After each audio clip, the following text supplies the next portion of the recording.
Di dalam harta kita, walaupun kita yang cari, pergi pagi, pulang sore, peras keringat, banting tulang, di sana ada harta anak yatim. Di sana ada hak masjid. Di sana ada hak pesantren. Di sana ada hak jihad. Berbahagialah seseorang apabila dia oleh Allah dijadikan keran. Keran itu menyimpan air, tapi tidak untuk dirinya, tapi disalurkannya kepada mereka yang memang memerlukannya. Saudara-saudara kaum muslimin rahimakumullah, ini yang pertama. Jadi perbendaharaan surga adalah menyembunyikan sedekah. Orang lain nggak tahu, kita pun nggak pernah ngitung-ngitung. Kita anggap lewat begitu saja, padahal itu deposit akhirat.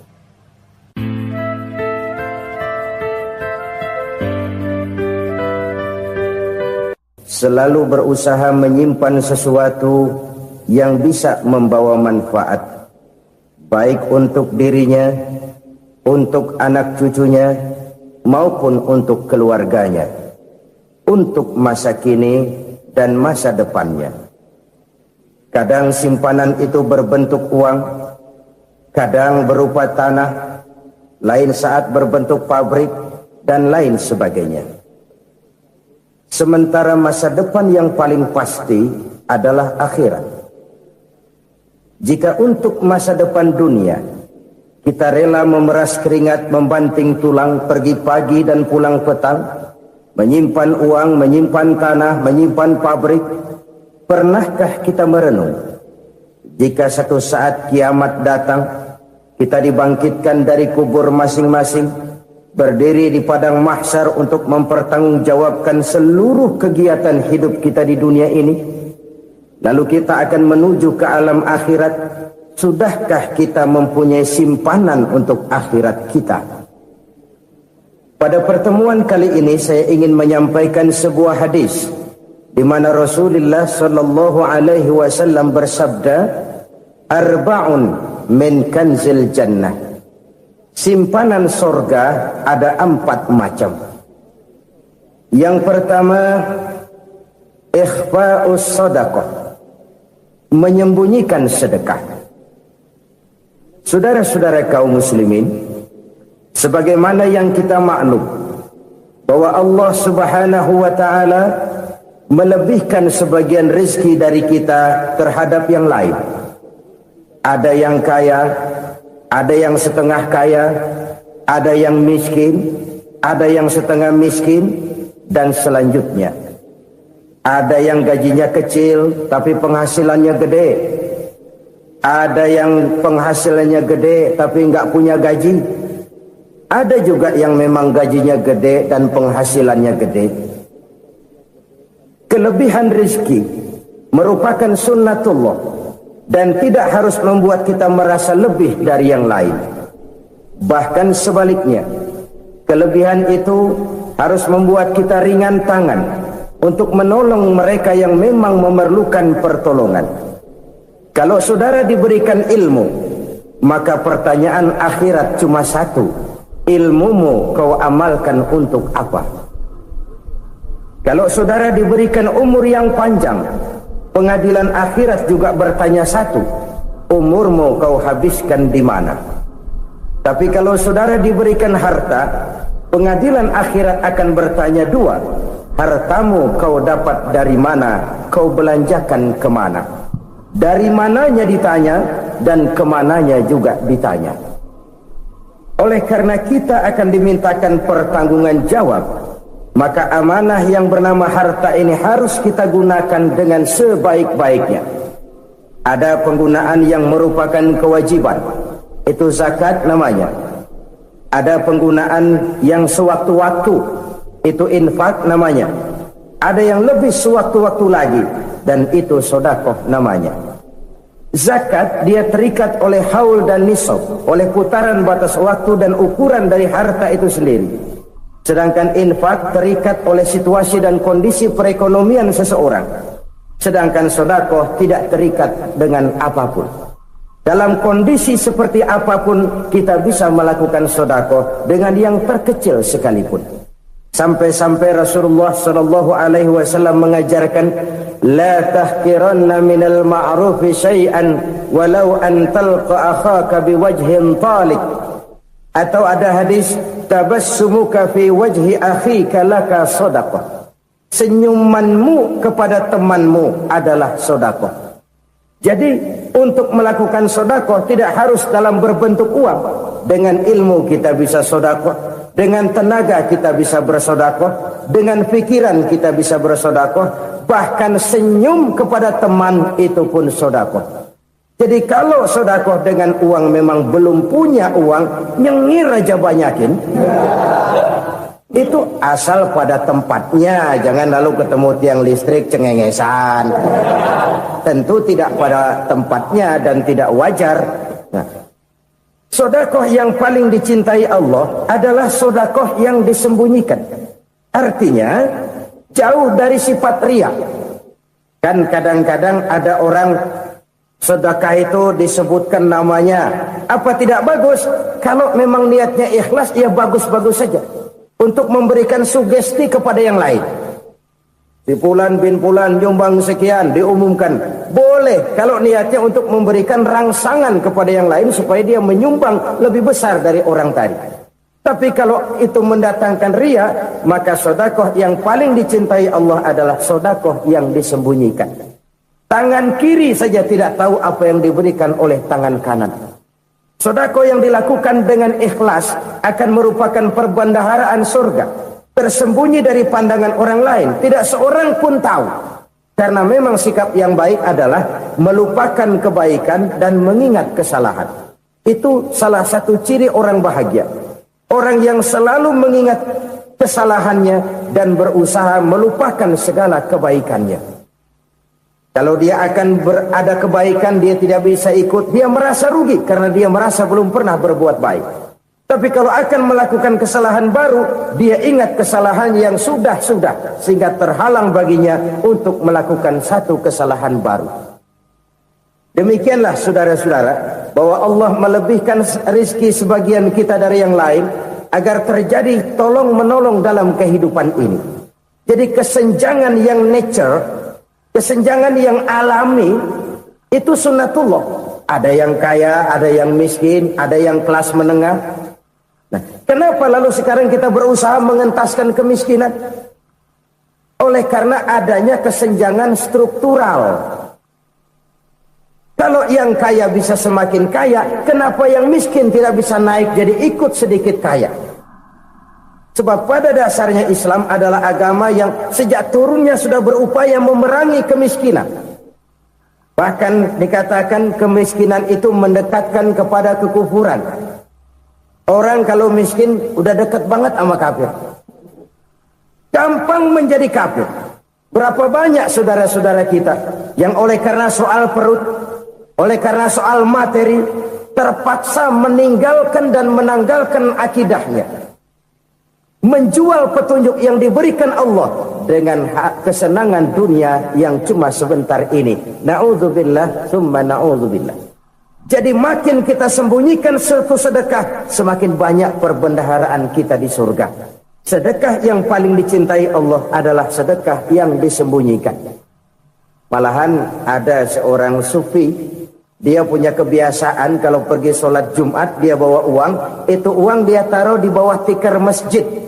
Dia niat sedekah kepada siapa saja yang nemuin itu duit. Maksudnya apa? Supaya yang nemuin nggak tahu siapa yang punya duit. Demikian dia saking ingin menyembunyikan sedekahnya. Karena sifat riya itu bisa memakan amal kita sendiri. Riya itu termasuk menyebut-nyebut kebaikan kita. Orang yang suka nepuk dada, sedikit-sedikit ngitungnya kalau nggak gua. Tuh kalau nggak gua tuh yang belas itu kalau nggak gua. Iya kalau nggak lu kenapa emang? Orang yang suka menepuk jasa, tuh biasanya memang begitu saudara-saudara. Kalau perang lagi berkecamuk, orang nggak sempat ngaku jadi pahlawan. Tapi begitu perang selesai, yang kagak kenal bedil ngaku pahlawan, Mas. Itu sesuatu yang biasa. Oleh karenanya Orang-orang yang ikhlas dalam bersedekah, disembunyikannya sedekah itu Allah cinta betul. Malahan ada hadis memberikan jaminan, inna shadaqatal mar'il muslimi tazidu fil umri wa tadfa'u mitatas su'i. Sesungguhnya sedekahnya seorang mukmin tazidu fil umri, bisa menambah umur panjang. Wa tadfa'u mitatas su'i, dan menyelamatkan manusia dari mati secara su'ul khatimah. Jadi siapa yang kepengen panjang umur, banyaklah sedekah. Yang bosan hidup, pelit terus. Sedekah menambah panjang umur dan menyelamatkan manusia dari mati secara su'ul khatimah. Pak, katanya umur itu nggak bisa ditambah, nggak bisa dikurangin. Kapan? Kalau ajal sudah datang. Fa idza jaa ajaluhum la yastakhiruna sa'atan wa la yastaqdimun. Kalau ajal datang tidak bisa dimajukan, tidak bisa dimundurkan. Itu kalau ajal sudah datang. Tidak bisa lagi umur ditambah dikurangi, sudah datang. Tapi kalau belum datang, itu kan haknya Allah. Mau ditambah, mau dikurangi, hak prerogatif Allah. Sebagai pencipta manusia, Allah Maha Kuasa dan Maha Mampu. Sedekah ini menambah panjang umur dan menyelamatkan manusia dari mati secara su'ul khatimah. Itu orang mati kan sama ya, kondisinya mati, nggak nafas. Tapi hakikat mati kan lain-lain. Ada yang mati itu husnul khatimah, baik akhirnya. Misalnya lagi ngaji mati, lagi sholat mati, lagi sedekah mati. Ini yang dinamakan dengan husnul khatimah, baik di akhirnya. Sebaliknya ada yang su'ul khatimah, jelek di akhirnya. Ini yang jadi catatan akhir. Lagi nyekek botol, mampus. Lagi banting kartu, modar. Su'ul khatimah, jelek pada akhirnya. Sedekah menyelamatkan manusia dari mati secara su'ul khatimah. Dan kita semua kepengen mendapat husnul khatimah, jauh dari su'ul khatimah. Oleh sebab itu yang bisa menyelamatkan kita dari penyakit itu antara lain adalah sedekah yang disembunyikan, yang dikerjakan dengan ikhlas karena Allah, tidak karena kepengen dipuji orang, tidak karena ingin dikatakan orang pemurah. Sebab orang dermawan itu orang yang memberi tanpa harus diminta.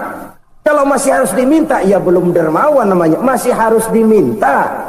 Kalau nggak diminta ya tulus, lolos, polos.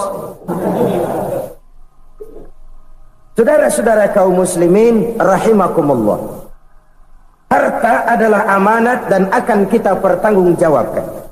Allah melebihkan rizki sebagian kita dari yang lain agar kita saling tolong menolong, bantu membantu. Nabi janjikan, siapa yang meringankan beban saudaranya muslim di dunia, Allah akan meringankan bebannya di akhirat nanti. Sebuah jaminan dari baginda Nabi. Si orang yang kita bantu barangkali tidak bisa membalas, Allah yang akan membalas lewat jalan lain yang tidak pernah kita sangka-sangka. Ada orang tanya, Pak, ini ada orang nyumbang masjid sambil marah-marah, bagaimana? Saya bilang sumbangannya aja ambil, marahnya jangan. Marahnya jangan diambil, itu urusan dia. Saudara-saudara kaum muslimin rahimakumullah, umat Islam ini kan umat yang punya potensi besar. Kadang kita merenung, kenapa kadang-kadang pembangunan masjid kok lambat sekali? Kalau hotel hari ini peletakan pertama, bulan depan peresmian. Supermarket hari ini peletakan batu pertama, minggu depan peresmian. Tapi kalau sudah yang namanya masjid, kadang-kadang peletakan batu pertama sekaligus jadi batu terakhir. 3 tahun, 4 tahun, campur nebar jalak di jalanan, duit dijaring kayak ikan sepat. Apa tidak ada orang Islam yang kaya? Banyak. Apa tidak ada pengusaha muslim yang jadi konglomerat? Ada. Lalu yang belum banyak itu yang komit terhadap nilai-nilai agamanya. Akhirnya kita jatuh jadi umat yang lemah. Belum ada pengusaha konglomerat muslim buka pabrik supermi cap beduk misalnya umpamanya atau pabrik kecap cap sorban supaya identitas keislamannya sedikit kelihatan. Kita jatuh jadi umat yang lemah karena potensi tidak terinventarisir dengan baik. Kita ini ibarat kompor yang cuma matengin nasi orang lain. Potensi kita dimanfaatkan oleh orang lain. Ukhuwah Islamiyah kita baru terbatas kepada silaturahmi. Ukhuwah di bidang ekonomi kita lemah, ukhuwah di bidang kebudayaan kita lemah, apalagi ukhuwah di bidang politik kita lebih rapuh lagi. Padahal ukhuwah itu adalah totalitas kehidupan manusia, menyangkut ipolexos bud, memerlukan nilai-nilai ukhuwah. Jadi oleh karena itu mari kita menyadari di dalam harta kita, walaupun kita yang cari, pergi pagi, pulang sore, peras keringat, banting tulang, di sana ada harta anak yatim. Di sana ada hak masjid. Di sana ada hak pesantren. Di sana ada hak jihad. Berbahagialah seseorang apabila dia oleh Allah dijadikan keran. Keran itu menyimpan air, tapi tidak untuk dirinya, tapi disalurkannya kepada mereka yang memang memerlukannya. Saudara-saudara kaum muslimin rahimakumullah, ini yang pertama. Jadi perbendaharaan surga adalah menyembunyikan sedekah. Orang lain nggak tahu, kita pun nggak pernah ngitung-ngitung. Kita anggap lewat begitu saja, padahal itu deposit akhirat. Satu. Yang kedua, perbendaharaan surga itu apa? Wa kitmanul musibah, menyembunyikan kesulitan. Kadang orang takut menghadapi kesulitan. Tapi makin kita merenung, hidup ini kan sebenarnya urusan. Takut sama urusan, ya jangan hidup. Tandanya orang hidup itu kalau punya urusan. Urusan melupakan problem. Problem sering menimbulkan kesulitan. Kesulitan bukan untuk ditakuti, tapi untuk diatasi dan dicarikan jalan keluarnya. Siapa sih orangnya yang gak pernah sulit-sulit? Makin tinggi status sosialnya, makin gede urusannya. Makin tinggi kualitas imannya, makin berat tingkat kesulitannya. Cuma memang yang namanya enak itu seperti pelangi. Biang lala itu nggak pernah di atas kepala kita, di atas kepala orang melulu. Lo sih enak lo, kata kita. Dia juga bilang yang enak kan lo. Pelangi itu nggak pernah di atas kepala kita. Kata tukang beca, aduh enak ya naik Mercy. Kata tukang beca, apa yang di dalam mobil Mercy? Aduh enak bener tukang beca, di jok ngeringkuk ngorok pules bener. Saya kamar pakai AC, sejuk, tempat tidur sutra, empuk, alga, spring bed, kulak kulik nggak bisa pules kalau belum minum Valium, belum tidur. Enak bener tukang beca, di jok ngorok nggak tahu wetan kulon. Si tukang beca bilang yang di Mercy enak, yang di Mercy bilang tukang beca enak. Inilah enak. Nggak pernah di atas kepala kita. Di atas kepala orang lain melulu enak itu. Nah, saudara-saudara,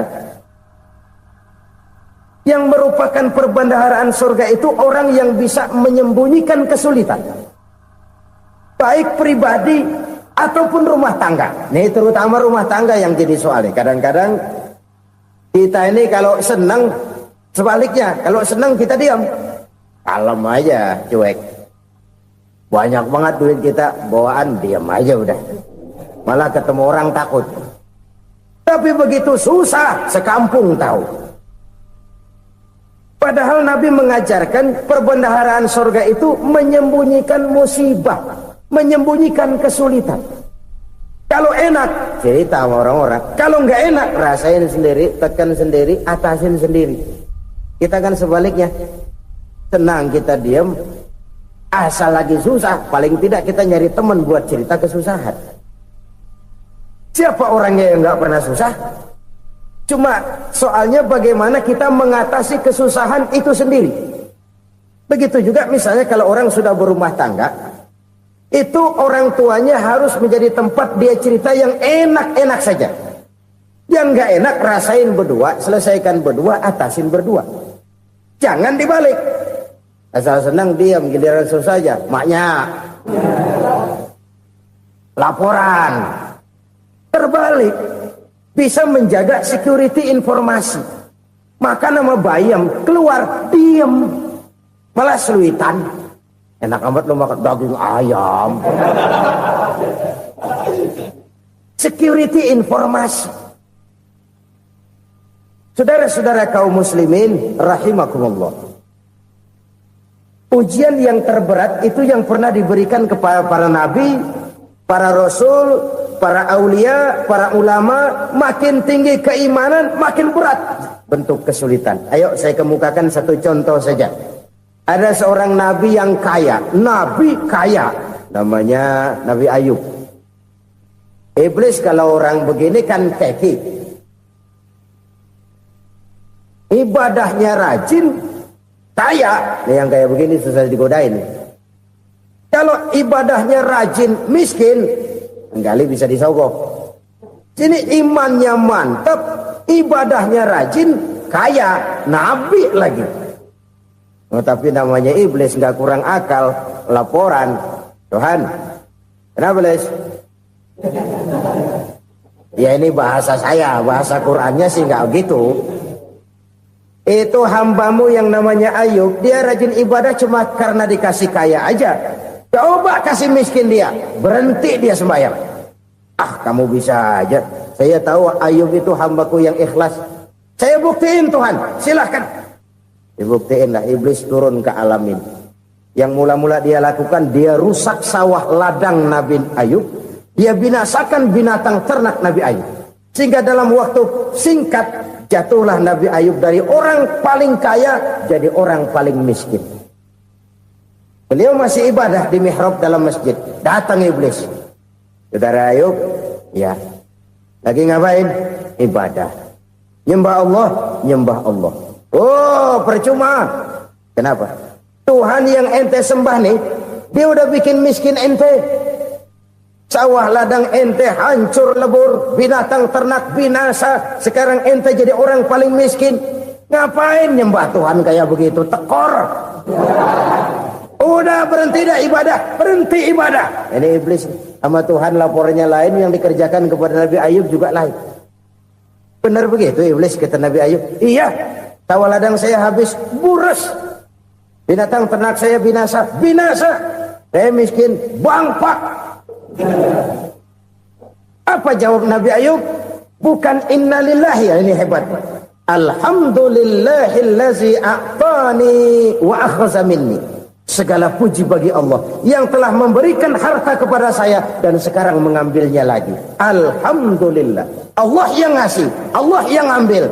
Itu mah urusan Allah. Iblis cuman ibadah jalan terus, sujud lagi Nabi Ayub. Iblis seleher gondok banget. Dasar Nabi nggak mempan dia apa-apain. Miskin malah alhamdulillah. Allah yang ngasih, Allah yang ngambil. Jadi kalau kita tidak komit, kita tidak terikat kepada kaya, miskin, senang, susah, apa yang bisa bikin kita susah? Jadikan kekayaan, kemiskinan, jadikan senang susah sebagai anak buah yang bisa kita atur. Jangan kekayaan ngatur kita, jangan kemiskinan ngatur kita. Kita yang harus mengatur mereka. Senang susah, kaya, miskin, bahagia, sengsara, jadikan itu anak buah yang bisa kita atur. Kalau sekarang kita kaya, lain saat boleh jadi kita miskin, semiskin-miskinnya. Allah yang ngasih, Allah yang ngambil. Tenaga mana yang bisa menghalangi? Ibadah jalan terus. Iblis makin gondok. Dasar Nabi loh. Akhirnya apa?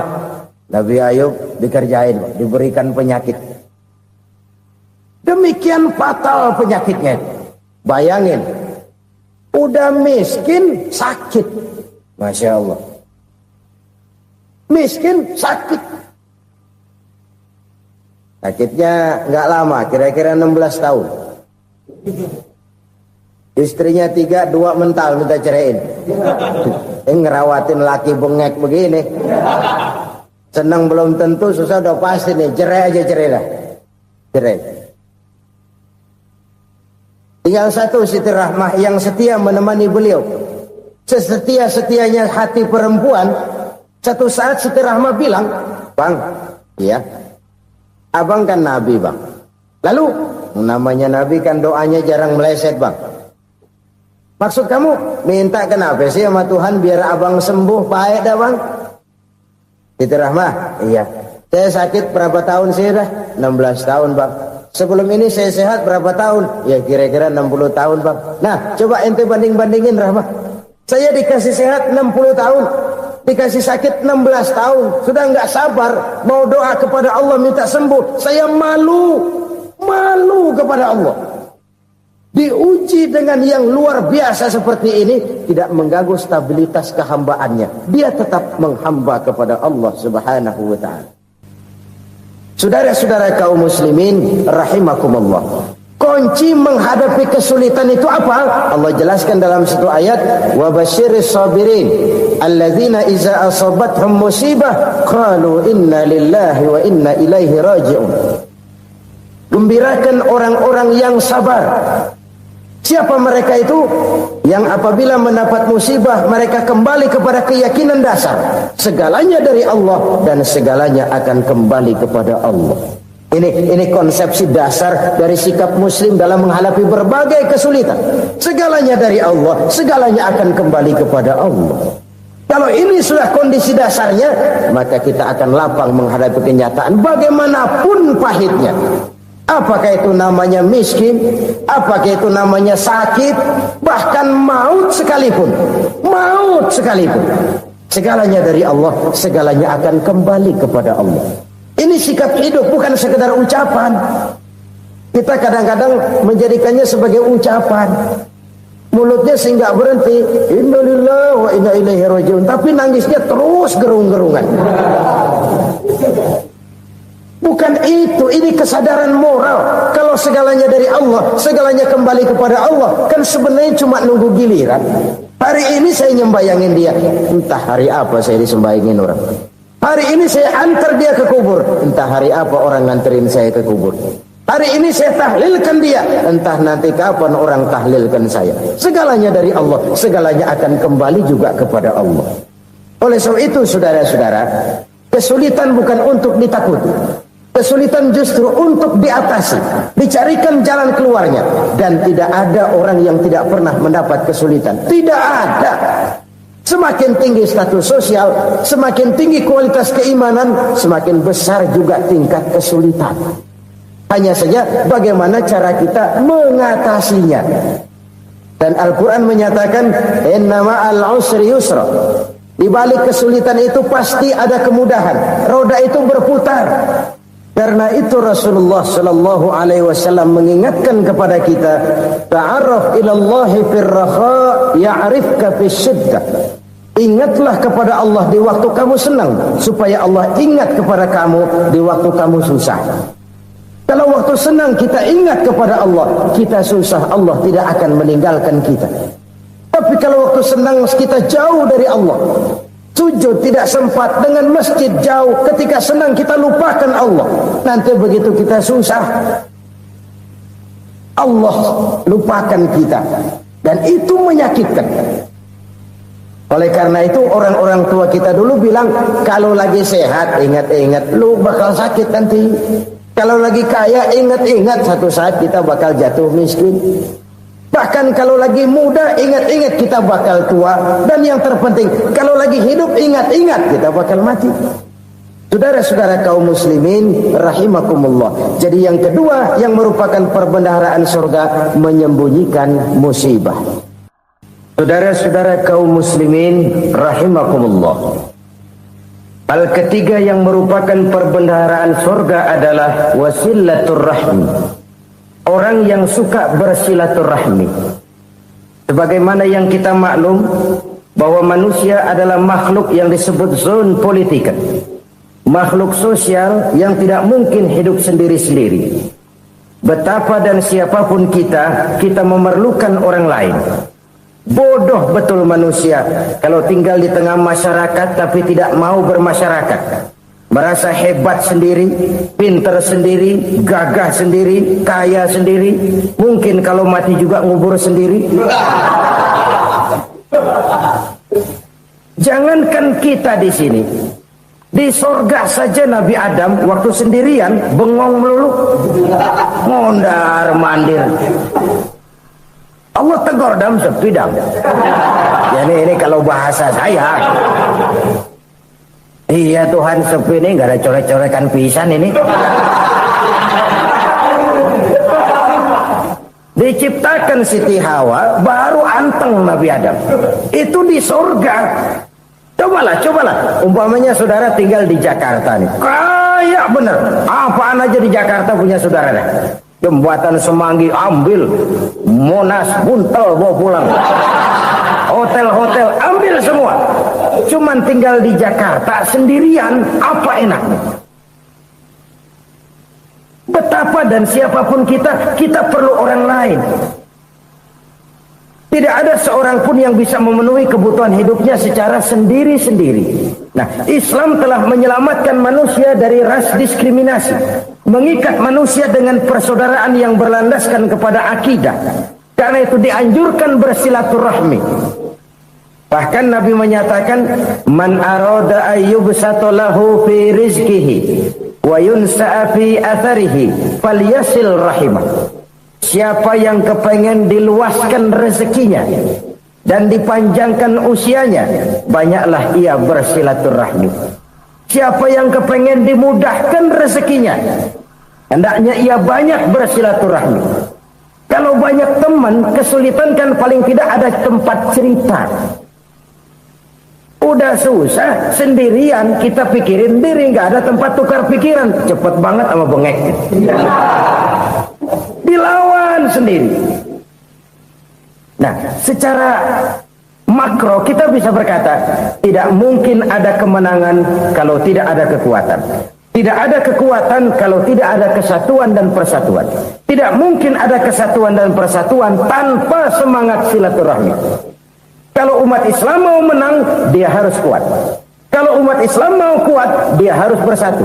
Kalau umat Islam mau bersatu, dia harus membudayakan silaturahmi ini. Bahkan sampai-sampai kata Nabi, kalau bisa cari nilai tambah. Apa? Silman qata'ak. Bersilaturahmilah kau kepada orang yang marah denganmu. Masya Allah, indahnya ajaran agama kita. Orang yang marah pun kepada kita, kata Nabi, kalau bisa bersilaturahmilah kepadanya, kepada orang yang marah itu. Di situ nilai tambah. Cuman jujur nih hadis ngucapinnya gampang, ngamalinnya yang berat banget. Orang marah sama kita disuruh silaturahmi, ada apa malu? Lu marah, ada gua marahan lagi, gue pikirin. Saudara-saudara kaum muslimin rahimakumullah. Tapi ini yang diajarkan, bahkan ini yang dicontohkan oleh baginda Rasul. Bagaimana begitu mudah, misalnya satu saat Abu Jahal ini ngatur strategi bagaimana bikin Muhammad celaka. Dia gali lubang di depan tempat tidurnya. Dia tutupin daun korma. Terus dia panggil seseorang, ke sini. Kasih tahu Muhammad, pamannya sakit keras, minta ditengokin. Berangkat orang ini ke sana. Muhammad, labbaik. Pamanmu sakit keras, dia minta ditengokin. Baik, saya akan datang menjenguk beliau. Berangkatlah Nabi ke rumah Abu Jahal tanpa prasangka apapun.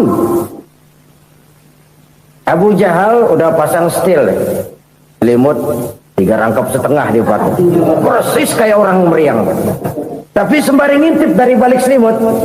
Begitu Muhammad buka pintu, nah masuk perangkap nih. Muhammad jalan menuju tempat pembaringan. Makin lama makin dekat, makin lama makin dekat, makin dekat ke lubang yang dipasang oleh Abu Jahal itu. Dalam hati Abu Jahal, terus dah jatuh, mampus dah lu ini. Mampus lu hari ini nih. Apa yang terjadi?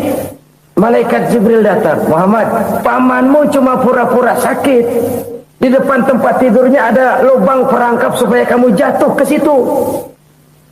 Sudah, kamu pulang. Balik kanan Nabi. Sudah hampir jatuh ke lubang, balik kanan, pulang. Bayangin kecewanya Abu Jahal.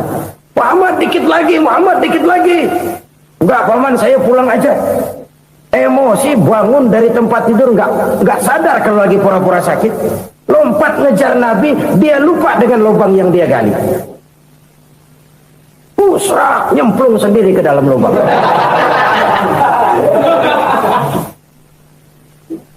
Nabi terus berlalu. Ini terjadi keanehan. Jatuh ke lubang yang dia gali itu sebenarnya nggak terlalu dalam ya, antara 3-4 meteran lah. Tolong saya jatuh ke lubang ini. Datanglah pelayan-pelayannya itu. Angkat saya dari sini. Oh, yang ngulurin tambang. Satu gulung, belum juga nyampe itu tambang. Kurang, beli lagi ke warung. Sambung, ulur lagi, nggak juga bisa sampai. Wah, ini kerjaan Muhammad ini. Tolong, siapa salah seorang kamu ke rumah Muhammad, kasih tahu encangnya kecebur. Minta ditolongin.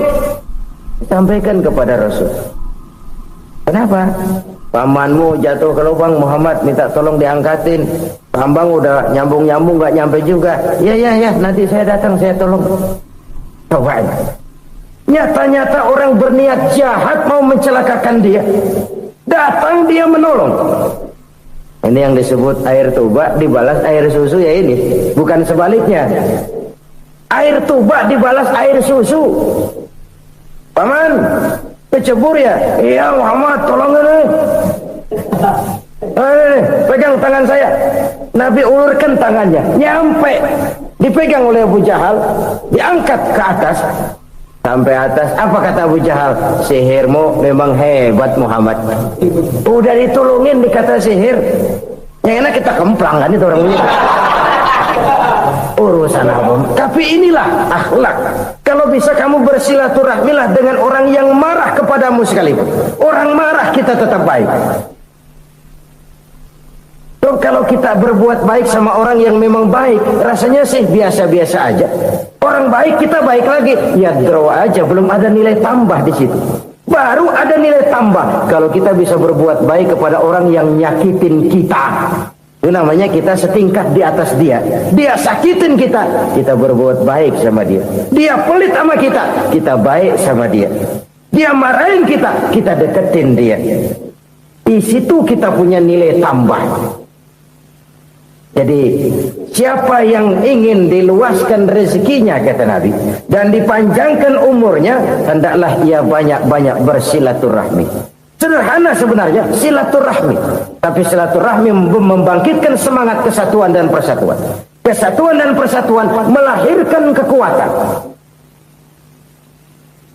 Dalam matematika 1 ditambah 1 pasti 2. Tapi di tengah masyarakat, 1 orang takut ditambah 1 orang takut, hasilnya jadi 2 orang setengah berani. Kenapa setengah berani? Karena udah berdua. Tadi pan takut sendirian.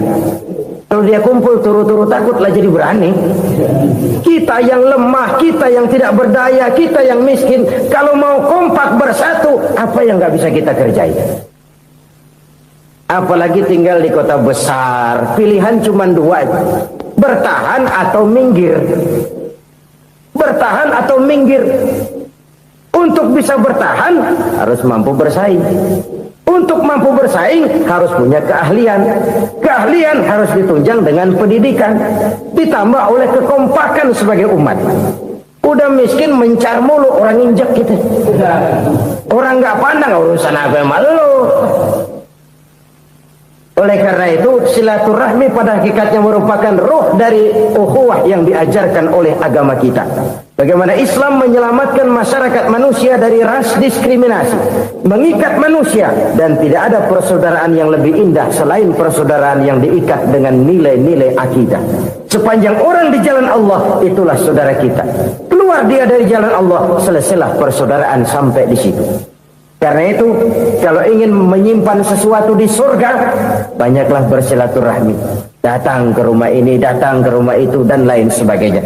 Itu simpanan kita di akhirat nanti. Ini yang ketiga.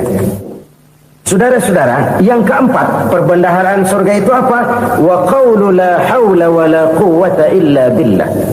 Ucapan la hawla wa la quwwata illa billah. Ibadah kan ada yang berat, modalnya besar. Bangun masjid berat, modalnya besar. Bangun rumah sakit berat, modalnya besar. Ada ibadah yang berat, tapi modalnya ringan. Misalnya puasa. Puasa itu berat, mengendalikan nafsu. Kalau sekedar nggak makan nggak minum sih enteng, mengendalikan nafsu itu jihad terbesar. Tapi kan modalnya ringan, cuma niat saja. Ini ibadah berat, modalnya ringan. Ada ibadah yang ringan, modalnya juga enteng. Seperti termasuk ucapan la haula wala quwata illa billah. Tanpa sadar, la haula wala quwata illa billah, nyelengin tuh di surga. Nyelengin, kita nggak terasa, nyelengin simpenan akhirat. La haula wala quwata illa billah, nyimpan lagi. Kaget, la haula wala quwata illa billah, nyimpan lagi. Banyak simpenan.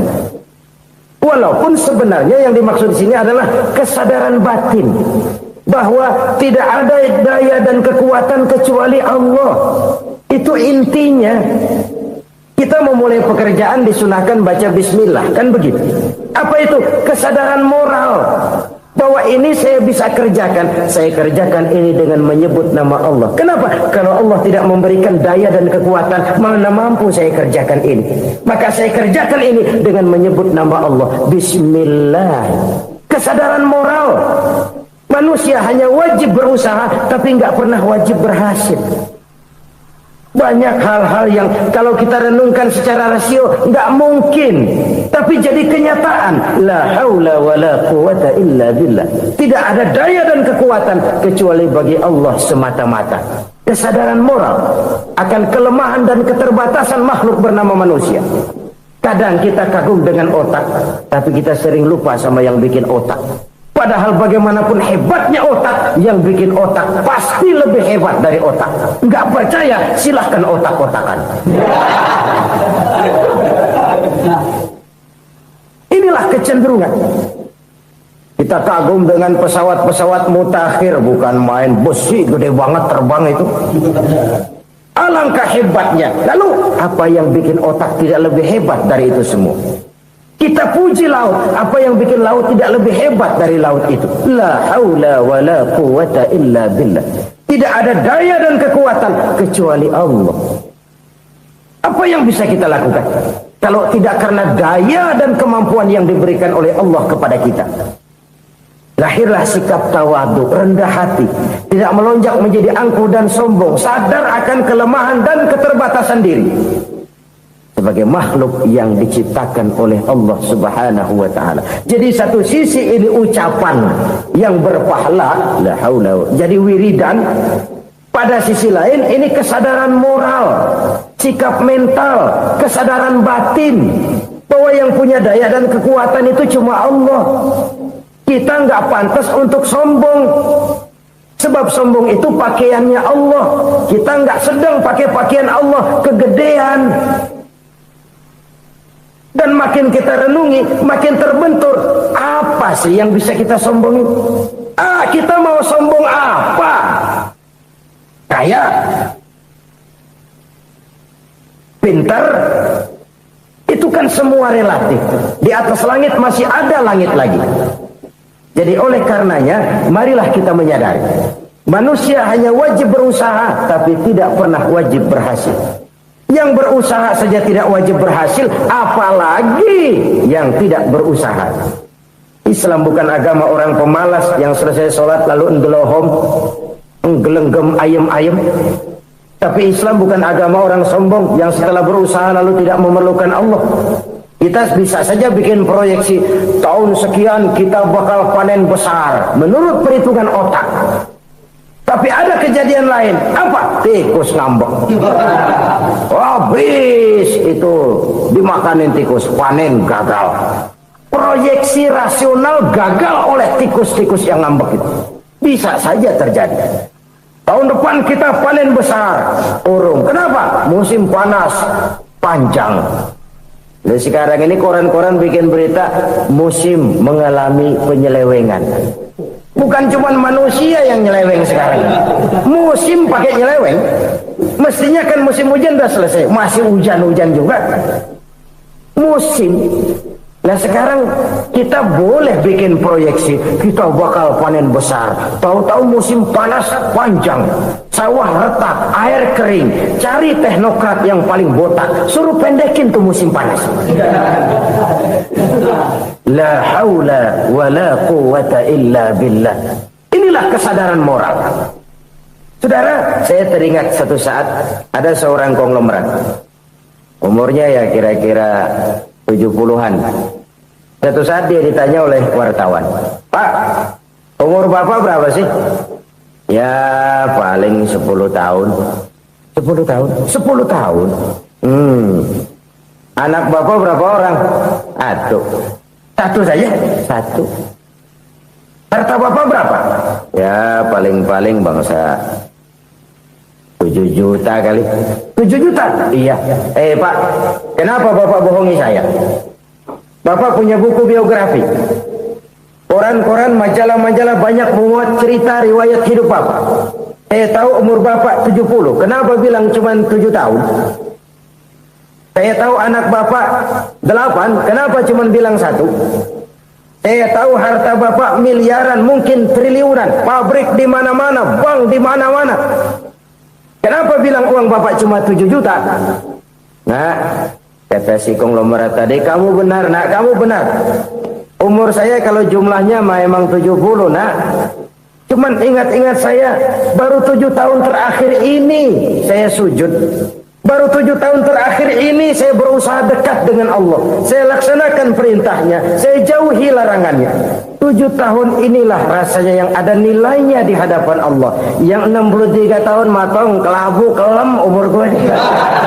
Habis untuk maksiat, untuk munkarat. Maka ketika ditanya tadi, umur saya 7 tahun itu.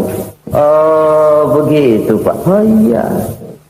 Lalu anak Pak, anak Bapak kan 8. Kenapa bilang cuma 1? Nah, kalau jumlah hitungannya memang anak saya 8. Tapi dari 8 orang ini rasanya cuma 1 nih yang bakal jadi buah hati, belahan jantung, pelanjut cerita, penerus sejarah, bakal jadi anak soleh yang akan mendoakan saya. Cuman 1 rasanya anak saya ini yang bakal jadi buah hati saya, besar-besaran saya, yang akan mendoakan di kubur saya, yang akan mendoakan di akhirat saya. Yang 7 orang mana? Masya Allah, yang 1 tenggeng, yang 1 nyekek botol mulu, yang 1 nggak karu-karuan. Makanya saya bilang 1 anak saya yang akan bisa mendoakan saya. Oh begitu Pak. Iya. Nah harta Pak, harta Bapak kan triliunan. Pabrik Bapak di mana-mana. Uang Bapak hampir di tiap bank-bank besar. Kenapa bilang cuma 7 juta? Betul kau Nak. Harta saya kalau jumlahnya memang miliaran, triliunan mungkin. Tapi yang saya ingat baru 7 juta tuh yang saya belanjakan di jalan Allah. Saya nyumbang masjid, saya santuni yatim piatu, saya bantu pembangunan pesantren, saya bantu pembangunan rumah sakit Islam. Itu yang akan saya bawa pulang ke akhirat, yang 7 juta itu. Yang triliunan itu nanti akan diperebutkan oleh anak-anak saya sebagai waris saya. Jadi harta saya 7 juta itu yang bakal nemenin saya di akhirat, yang akan saya bawa pulang jadi teman saya. Saudara-saudara kaum muslimin, jangan-jangan orang tua itu adalah kita ini. Jangan-jangan kita ini adalah orang tua itu. Jangan-jangan itu potret dari diri kita masing-masing. Dari sekian umur yang diberikan Allah, berapa tahun yang ada nilainya di hadapan Allah? Dari sekian anak-anak yang merupakan amanah, berapa yang akan mendoakan kita sebagai orang tuanya menjadi anak soleh? Dari sekian banyak harta yang diberikan Allah, berapa yang akan kita bawa pulang menghadapnya nanti, yang kita belanjakan di jalan Allah? Ini sebuah potret kehidupan.